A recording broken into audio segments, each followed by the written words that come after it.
Hello. I found out what was in the box, but stuff still happens. So what's up? If you remember way back to the before times in April of this year, I talked about some people stealing a whole bunch of dimes, 2 million of them, out of the back of a truck in Philadelphia. How about an update on that? Recently unsealed indictments around this event are charging 4 men with theft of government money, among other things. They also stole seafood and booze. They just kind of went at it at all these trucks that were in this parking lot, and they're like, oh hey, crab legs.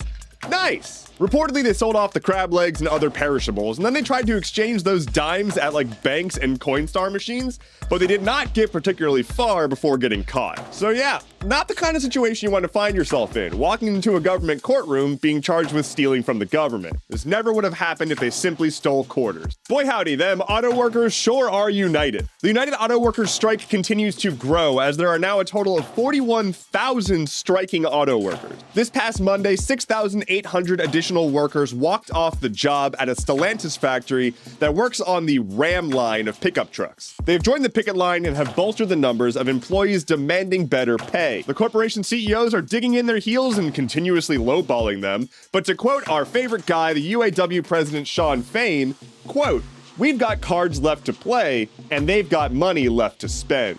Fucking love this guy. The UAW represents about 150,000 people, and again, only 41,000 are currently striking. This is about a third the size that it could be. What they are asking for is simple, equitable pay after record profits from all of these companies given the work they do for them. The simple fact that workers have to band together and demand better pay in a world where companies are making far more money than before without raising wages concerns me. Weird how fetishizing economics and financial gain does not result in prosperity among the working class. And it's weird how in 2023, there's an owning class to begin with. Could have sworn that I read some stories in history class about how that's not great for the people. Since last we spoke, House Republicans have nominated a 3rd Republican speaker. And then they nominated a 4th Republican speaker because the 3rd one already dropped out. Y'all, this is just an aside. There have been so many helicopters just all the time around me recently. I'm very tired of having to pause, waiting for helicopters to pass by so that you don't hear me going, hey, let me tell you about the stuff that's happening. Anyway, yesterday, House Republicans nominated Tom Emmer, the majority whip, as their potential next Speaker of the House. 3 hours later, he was out. He acknowledged that there was no way he was going to get the votes that he needed. He barely got the support to begin with in a closed-door vote. And so he was out. I want to note, and I'm not defending Emmer here, but some of the holdouts against him cited his support for a bill that would acknowledge same-sex and interracial marriage as a reason why they couldn't vote for him. Federally acknowledging gay and interracial marriage was a deal breaker. Additionally, Trump said that Emmer was not MAGA and, quote, not loyal enough. What is this authoritarian bullshit? Hey, saying that a politician is not loyal enough to a specific movement leader is not okay. That's not a thing you want happening. Why are we talking about loyalty to a single person? What the fuck is going on? I mean, I know what's going on. It is a rise of fascism. But when you say that, people get all up in arms that it's hyperbole. It's not hyperbole. The ultra-conservative movement leader in this country is evaluating potential politicians based on their loyalty to him and his movement. Not how well they represent the people, not what they're doing to make the world a better place, but their loyalty to him. I don't know what else to say. Anyway, after he pulled out, they have since nominated Mike Johnson, some jabroni from Louisiana.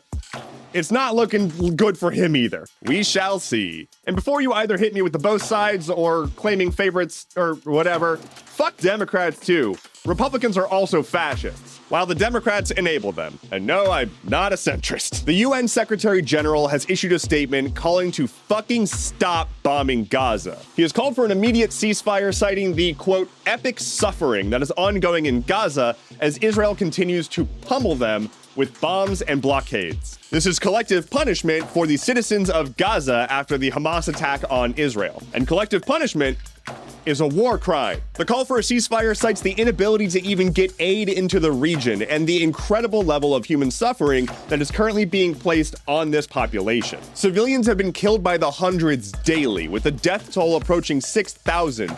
with at least 2,360 children being killed so far. Hospitals in the region don't have power or supplies and can no longer treat people. Civilians are being told to go seek refuge in specific areas that then are targeted by Israel's strikes. And so over 1 million human beings who have been displaced from their home have nowhere to go. They can't leave the Strip, and they can't seek shelter. Most Western governments are staunchly behind Israel in this conflict because they see it as a requirement to have a strong Western military foothold in the region. And so Western support of Israel is strategic. They have done the math.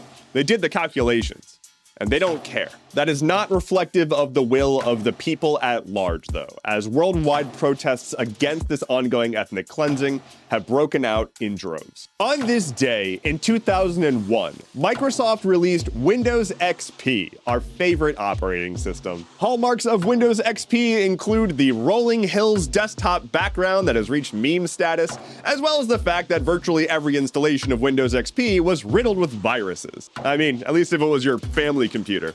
It was probably riddled with viruses. Lightning round. An NSA agent has pled guilty to attempting to sell information to Russia when it turns out the Russian agent he was trying to sell to was actually an undercover FBI agent. Here's the weather. An off-duty airline pilot attempted to sabotage an in-flight plane and now faces over 80 counts of attempted murder. Washington State Senator Jeff Wilson has been charged with illegal possession of a firearm in Hong Kong. At the airport, he was caught with a pistol in his carry-on bag. He didn't pick up that gun in Hong Kong. He flew there with it, in his carry-on bag, after flying out of Portland International Airport, where the TSA did not catch the gun in the carry-on bag. Hold on to your attention spans, because TikTok is now testing 15-minute-long videos on the platform. And finally for today, a wax sculpture of Dwayne "The Rock" Johnson is getting revised after they made his skin way whiter than he actually is. Very unsettling to look at. That is all I have for you today. Thank you so much for watching. Let me know in the comments below what you are going to be doing when you are turned into a wax sculpture. My name is Endeavorance. I'll be back on Friday. Take care and be well.